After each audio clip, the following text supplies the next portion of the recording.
No, good morning mananglita awaaw.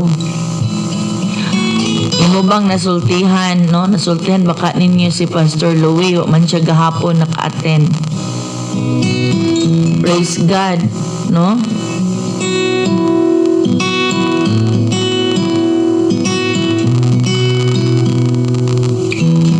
Unya gilansang nila siya sa krus o gibahin-bahin nila ang iyang sapot pinaagi sa ripa. Tapos naglingkod sila og nagbantay kaniya. So gibantayan gyud si Ginoong Hesus, no? Paglansang nila sa krus.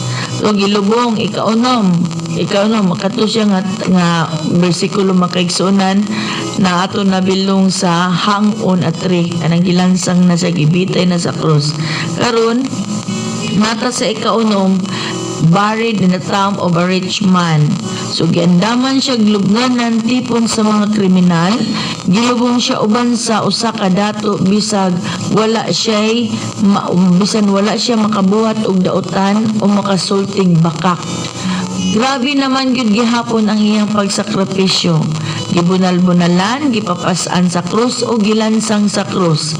Before ana, gipurong-purungan sa tunok. Tapos ang pagpainom niya suka, gidugang siya sa kilid. O gibuhaan pa gid siya sapot, gibahin-bahin. Pero wag gyud siya ana makaigsuonan na ulaw. Hallelujah. Wag gyud siya na ulaw. Tungod kay duna siya gikahinaman nga iyahang madawatan. Mautong naglingkod na siya sa trono. Hallelujah. No, sa kilid, sa trono. Okay, padayon ko. Matthew 27:51 to 61, gilubong si Jesus. Hallelujah. Sa pagkangit-ngit na, miabot si Jose nga taga Arimatea. Adunahan siya og usa-usab ka sumusunod ni Jesus.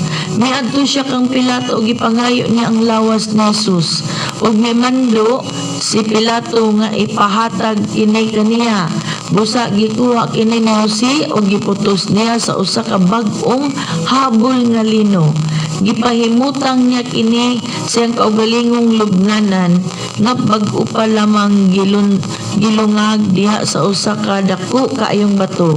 Unya giligid niya ang usa ka dakong bato aron isira sa pultahan sa lubnganan ug milakaw siya. Ang Maria naglingkod dito nga nagtan-aw at bang sa lubnganan. So mga kaigsuonan, hallelujah. No diri makita og mabasa gyud nato nga si Jesus ang maong patay gipangayo kang Pilato og giputos sa lino nga panapton. So wala gilitok diri no nga naay lungon. Ha? Wala gani gilitok diri nga naay lungon tapos gijilan pagpila ka adlaw, no? Balsamar si Ginoong Hesus, wala. So doon nagyuhin nakaambit ni ini nga mga gesture mga kaigsuonan. Giputos og puti nga giputos og lino nga panapton og gilubong. At within 24 hours sa gid ni siya. So doon ay nakaambit ini nga mga kaigsuonan nato, no? Nga ingon ana dawi sila puston og habol nga puti, apuston og tila nga puti, limonon ra gyud, diretso gyud ilubong no sa yuta. Biblically gyud ay mga kaigsuonan, no? Salamat sa Ginoo. Pero pa man kasagaran ibutang pa sa lungon, gijilan pa og pila ka adlaw, pila ka gabi pagahuman pagyud ana, buhatan pagpansyon, no? Ano pa sa isulod pa, daghan pag mga seremonyas. Pero klaro og tataw si Ginoong Hesus, igo ra giputos og panapton nga lino og gibutang sa ibabaw sa bato. No, adto siya kang Pilato og ipangay niyang lawas ni Jesus ug mimando si Pilato nga ipahatag kaniya. Busa gikuha kini ni Jose og giputos niya sa usa ka bag-ong habol nga lino.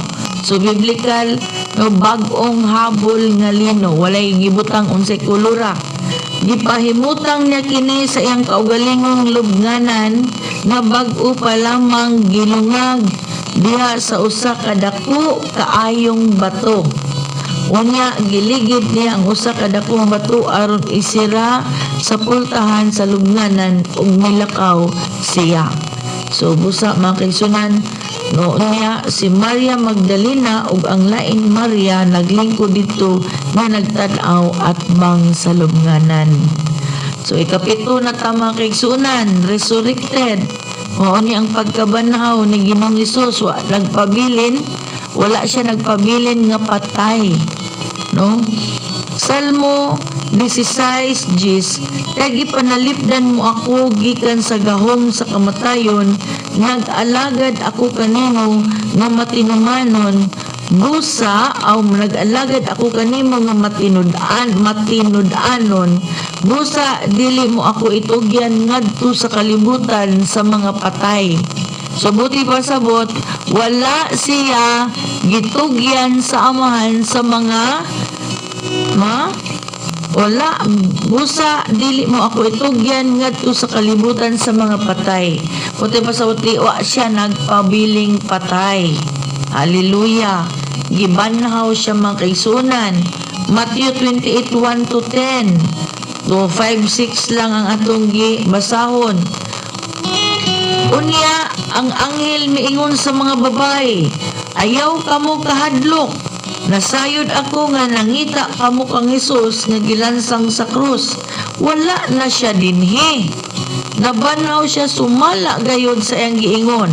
Dali kamo og tan-awa ang dapit nga gilubngan niya. So dunay anghel nga nagbantay gihapon di ay nga nagpamatuod sa mga babae nga ayaw mo kaguol kay wa na siya dire. Sugingnan ang mga babae sa anghel nga ayaw mo kaguol kay wa na siya dire. O dali tan-awa dire ang iyang lubnganan. So muna mga kaigsuunan nga klaro og tataw biblically nga wala magpabilin si Ginoong Hesus nga patay. Nabanhaw gid siya. So kaduha mga kaigsuunan no nga under siya sa resurrected mo ang public ministry. Matthew 4:23, unya gilibot ni Jesus ang tibok Galilea ug nagtudlo siya sulod sa ilang mga sinagog, nagwali sa maayong balita bahin sa paghari. No? Sa isa, laro na to ni. Under pa siya sa life of Jesus. Ang una, the more than 300 prophecies about the Messiah are truly fulfilled. So katutanan gipangbasa nako sukad atong unsa tong pagsugod nako nga about sa life of Jesus. Ikaduha sa public ministry. So ang una, the more than 300 prophecies about Messiah are truly fulfilled. So nanata sa ikaduha mga kaigsuunan nga part no sa life of Jesus. Ang ikaduha mo ang public ministry. So mao ni ang kinabuhi ni Jesus no, dili na katong ang una no tungod sa mga propesiya. Hallelujah nga nakuan gyud nga si Jesus gyud mamatay ilubong mabanaw. Mao pud ni ang ikaduha nga kinabuhi ni Jesus nga gisulti gyud no nga mapadayag sa tibuok kalibutan ang iyang public ministry no. Matthew 4:23, unya gilibot ni Jesus ang tibuok ka Galilea ug nagtudlo siya sulod sa ilang mga sinagoga, nagwali sa maayong balita bahin sa paghari sa Dios ug nag-ayo sa mga masakiton. Una, taught in the synagogue, nagtudlo siya sa synagogue, nag-preach, nagwali siya sa good news of the kingdom. Sunod, ikatulo, nag-ayo siya sa mga masakiton o ang held every disease and sickness among the people. No? Dayon ikatulo mao ang cross and resurrection. Una mga kaigsunan, cross. The way to God was open. Ang dalan paingon sa Ginoo na open, was open. No? Lucas 23:45, ug napikas ang tabil nga nagbitay didto sa templo.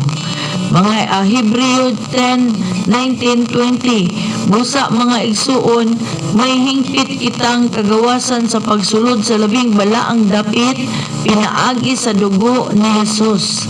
So, dili na ta magduha-duha mga kaigsuonan. No? Busa mga igsuon, may hingpit kitang kagawasan. Word nga hingpit, no? Kitang kagawasan, dili na duha-duha. Hallelujah.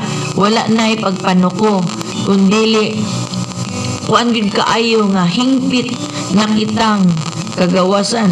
Busa mga igsoon, may hingpit kitang kagawasan sa pagsulod sa labing balaang dapit, pinaagi sa dugo ni Jesus.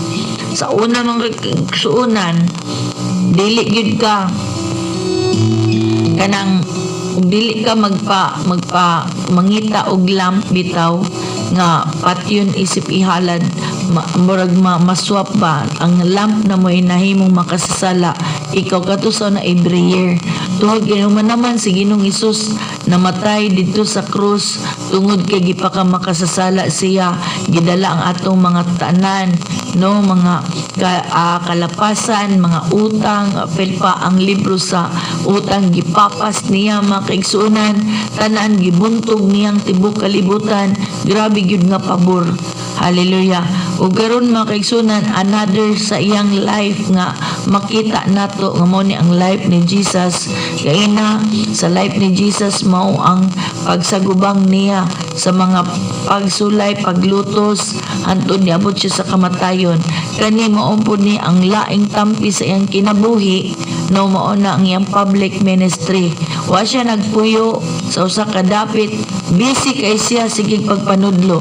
Diri sa kinabuhi ni Ginoong Hesus makita nato ang gahom nga namuhat gyud. Hallelujah.